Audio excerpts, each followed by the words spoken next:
Today was a adequate performance in terms of how I felt and what I did with how I felt. I really didn't. I probably would say this was like a 90 to 95% effort. Putting it out all on the table, probably could have done 1 or 2 more reps. But I was gratified with the performance, not satisfied with it, meaning I left that gym hungry, which is a good feeling to have 4 weeks from competition. And it's gonna show if this actually does work later on when the set duration increases. But I definitely feel a great bit better throughout the movement itself with this approach.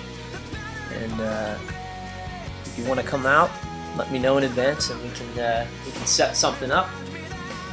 Always look forward to training with other people. My advice to those of you watching is, if you do have an opportunity to train with other people, it's always good, especially if they have different experience levels.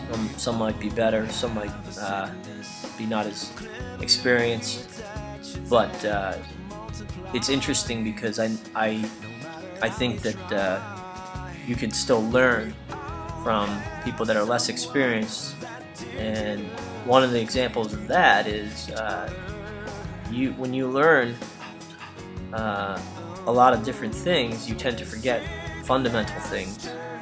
And someone might have an offhanded comment and say, "Oh yeah, I forgot that," and it helps.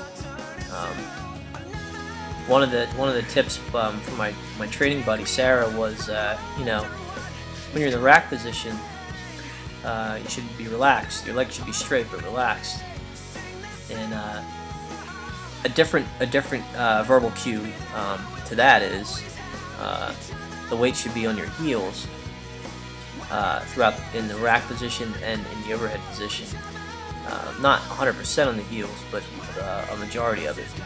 And that kind of helps you to realize that visualization of relaxing the quadriceps, thigh muscles. And also, when you hold an overhead position and you put the weight in your heels, it kind of allows you to relax your shoulder girdle a little and let it settle into a down position. Granted, when you use heavier weight, your tendency is to not do that.